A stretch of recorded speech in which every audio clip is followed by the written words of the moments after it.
क्या डक्की भाई को पकड़ने की वजह से उनको इस तरह की इबरत का निशाना बनाया जा रहा है बकौल एनसीसीआई की तरफ से, कि और यूट्यूबर को भी इबरत का निशाना बनाया जाएगा? देखिए, ये तो बाकी जो यूट्यूबर्स हैं उनके खिलाफ अगर कोई प्रोसीडिंग्स हैं तो मेरा कमेंट उन पर बनता नहीं है। सुबहान जो है ना, वो एक तो ये है कि वो डॉक्यूमेंटेड साद के मैनेजर नहीं थे, ठीक है जी। कोई उनका आपस में एज एन एम्प्लॉई और एम्प्लॉयर कॉन्ट्रैक्ट नहीं था उनके आपस में, नंबर वन। नंबर टू ये है कि उनके ऊपर एनसीसी की तरफ से इल्ज़ाम ये था कि परहैप्स उन्होंने साद का और बाइनामो शायद ऐप है उसका को उन्होंने आपस में कोई एग्रीमेंट या कॉन्ट्रैक्ट करवाया। ये भी इल्ज़ाम थ्रू मीडिया जो हमें हमारे इल्म में आया है। साद को काफ़ी अरसा, तकरीबन 1.5 माह से ज़्यादा अरसा हो चुका है वो कस्टडी में है और काफ़ी ज़्यादा इन्वेस्टिगेशन भी कंप्लीट हो चुकी है साद की हद तक। तो इसलिए इंशाल्लाह वी बिलीव कि इंशाल्लाह बेल होगी। यहाँ ठीक है, रिप्रेजेंटेटिव पेश हुए हैं, उन्होंने ऑनरेबल कोर्ट से रिक्वेस्ट की है डेट की।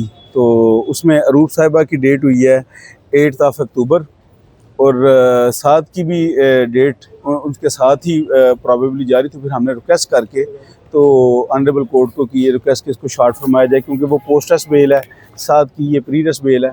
तो साथ की जो है ना ऑनरेबल कोर्ट ने अपना रोस्टर देख के तो 2 अक्टूबर उन्होंने कोर्ट डिसाइड किया। ठीक है सर, मुझे बताइएगा कि आज आर्गूमेंट्स क्या हुए हैं कोर्ट में? नहीं, आर्गूमेंट्स तो मैंने गुजारिश नहीं है। उन्होंने मुझे बताइएगा एनसीसीआई की जानिब से रिकॉर्ड पेश किया गया था? जी, मैं अर्ज़ कर रहा हूँ ना, उनके रिप्रेजेंटेटिव पेज हुए थे, तो उन्होंने जब डेट की रिक्वेस्ट की है तो फिर उसके बाद आर्गूमेंट्स और बाकी चीज़ें तो फिर पेंडिंग होगी ना। उस्मान भाई, ये भी बताइएगा डिक्की के जो मैनेजर कहा जा रहा था उसका केस कितना डिफरेंट है और डिक्की का केस कितना डिफरेंट है? उसमें हेल ऑफ डिफरेंस है, वो तो बड़ा क्लियर है हेल ऑफ डिफरेंस उसमें। देखें, वो जो साद के जो मैनेजर थे, क्या नाम था उनका? सुबहान शरीफ। सुबहान जो है ना, वो एक तो ये है कि वो डॉक्यूमेंटेड साद के मैनेजर नहीं थे, ठीक है जी। कोई उनका आपस में एज एन एम्प्लॉई और एम्प्लॉयर कॉन्ट्रैक्ट नहीं था उनके आपस में, नंबर वन। नंबर टू ये है कि उनके ऊपर एनसीसी की तरफ से इल्ज़ाम ये था कि परहैप्स उन्होंने साद का और बाइनामो शायद ऐप है उसका को उन्होंने आपस में कोई एग्रीमेंट या कॉन्ट्रैक्ट करवाया। ये भी इल्ज़ाम थ्रू मीडिया जो हमें हमारे इल्म में आया है और उसका भी कोई एविडेंस नहीं मेरा ख्याल है शायद आ सका रिकॉर्ड में। तो साद का केस इंटायरली डिफरेंट है। साद के ऊपर एक डिफरेंट एलिगेशन है कि उन्होंने सो एंड सो जो हमारी प्रमोशंस हैं मुख्तलिफ ऐप्स की, वो उसको प्रमोट किया और उसकी डिफरेंट ऐप्स को एफआईआर में मेंशन किया, रिकवरीज डाली 3,26,000 समथिंग डॉलर्स की, और बेशुमार इसके जो अकाउंट्स हैं वो सीज़ किए और काफ़ी सारा इसमें उन्होंने मटेरियल कलेक्ट करने की कोशिश की है साथ के अगेंस्ट एनसीसीआई ने ड्यूरिंग इन्वेस्टिगेशन। जबकि वो जो सुबहान का केस था वो तो बड़ा लेसर उसके स्टेटस में था, बहुत डिफरेंट था। समझते हैं कि डक्की भाई की सेशन से बेल हो जाएगी? क्योंकि माशाल्लाह को इतना आपका एक्सपीरियंस है, अपने एक्सपीरियंस को अगर शेयर करें और क्या कहेंगे आप? मैं पहले बहुत होपफुल थे। जी जिला के देखें गुजारिश ये है कि होप तो रहनी चाहिए ना जी, होप तो ज़रूरी है।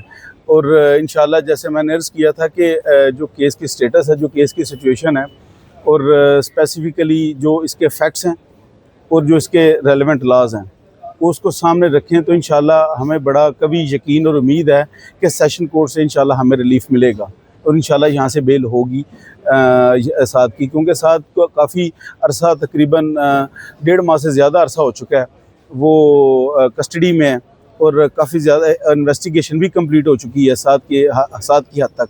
तो इसलिए इंशाल्लाह वी बिलीव कि इंशाल्लाह बेल होगी। अच्छा उस्मान भाई, ये भी बताइएगा, खबरें ये आ रही हैं कि आपकी और आपके जो क्लाइंट्स हैं वो एक पेज पे नहीं है, तो ये थोड़ा सा क्लियर कर दें। मेरा ख्याल है कि ये स्पेकुलेशंस चलती हैं, ज़ाहिर है बेल थोड़ी सी डिले हुई है तो इस हवाले से मुख्तलिफ स्पेकुलेशंस अपने अपने अंदाज से लोग अंदाज़ करते हैं। तो जो वकील कोई भी होता है, कौंसल होता है, वो तभी तक अपने क्लाइंट की नुमाइंदगी कर सकता है जब तक उसको क्लाइंट को अपने कौंसल पर एतमाद हो, बिलीफ हो। अगर बिलीफ नहीं है तो there is no advocacy, there is no representation. तो क्लाइंट मेरे साथ खड़े हैं, ठीक है, meaning thereby if they have a trust upon me, और हम लोग एक पेज पे हैं। और रही बात ये जो मैं लास्ट देख रहा था, शायद कोई इस तरह की मीडिया टॉक थी कि शायद साद पैनिक में है कि बेल नहीं हो रही। He is very much comfortable, बड़ा कंफर्टेबल है और उसको अब लीगल प्रोसेस भी समझ है, सारी सिचुएशन समझ है कि केस की नोयत कितनी क्या है और केस कितना हाइप मीडिया हाइप प्रोफाइल हो चुका है इसलिए जो भी कोर्ट प्रोसीडिंग्स हो रही हैं वो साथ के इल्म में भी और साथ इस बारे में बड़ा पूरा एतमाद भी है और कॉन्फिडेंस में भी है।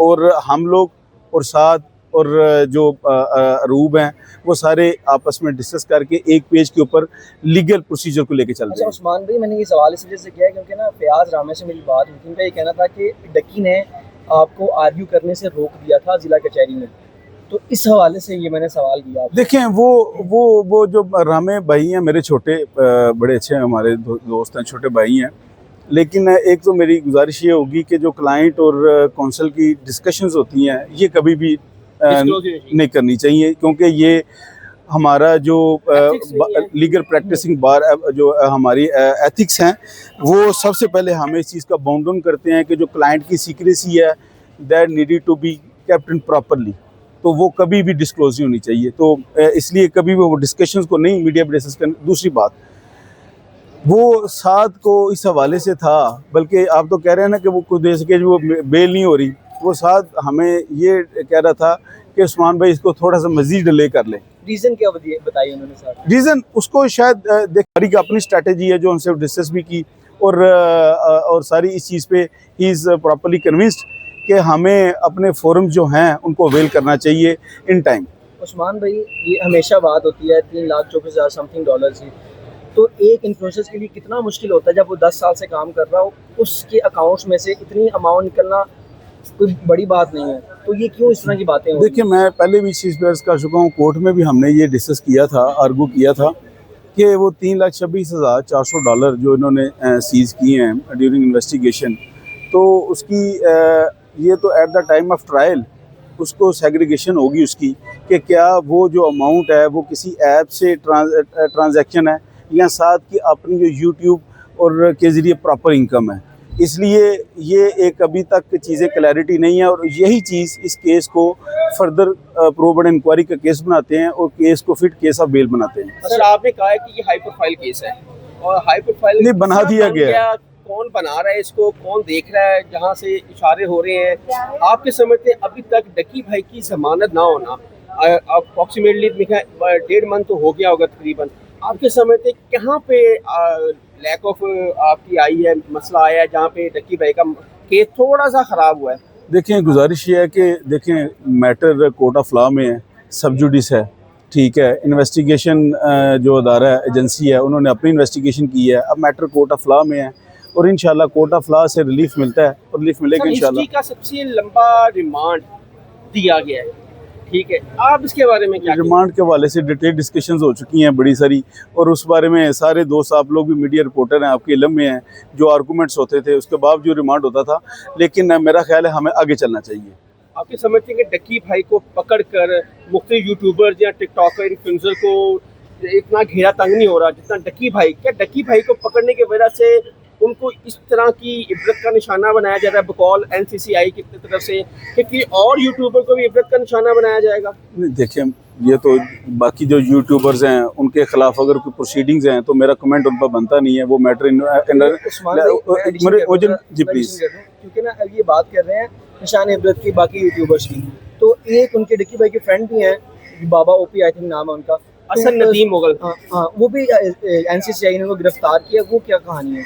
देखिए, मैं फिर दोबारा अर्ज कर रहा हूँ कि मैं अपने क्लाइंट की हद तक तो आपको इसमें कमेंट कर सकता हूँ, बाकी जो अदरवाइज को कोई बंदा अरेस्ट हुआ है या किसी का प्रोसीडिंग्स हैं, इंक्वायरीज हैं, तो वो एजेंसी के रेलिवेंट चीज़ें हैं, तो मैं उसमें कमेंट कैसे कर सकता हूँ? लॉ को बड़े अच्छी तरह देखते हैं, इंटरपोल के थ्रू बंदे को लाया जा सकता है? देखिए, वो जिस वाले साहब बात, ट्रीटी हमारे इंग्लैंड से है या यूके के साथ ट्रीटी हमारी है, वो एक्स्ट्राडिशन ट्रीटी होती है, लेकिन ये है कि मैं कर रहा हूँ जिस किसी अहबाब जो यूट्यूबर हैं उनके वाले साहब बात कर रहे हैं, he is not my client, मेरा कमेंट करना बनता नहीं है। साथ के वाले से मैंने इन्फॉर्मेशन जो वकील है उन्होंने कहा जो ले आएंगे तो मुझे भी दसना। देखें, वो मेरे वो कुलीग हैं, उन्होंने जो भी कमेंट किया अपने क्लाइंट के मुतलका, ही नोज वेरी वेल, वो आप खुद बेहतर इस बारे को एक्सप्लेन कर सकते हैं। इंशाल्लाह बहुत जल्दी डकी भाई को हम बाहर देखेंगे, इंशाल्लाह सेशन से ही, होपफुली इंशाल्लाह यहीं से इंशाल्लाह बड़ी पूरी उम्मीद है कि इंशाल्लाह यहाँ से हमारी मेरिट पे बेल होगी। नाज़रीन गिरामी, कबल आपसे गुजारिश है कि हमारे चैनल को सब्सक्राइब कर लें।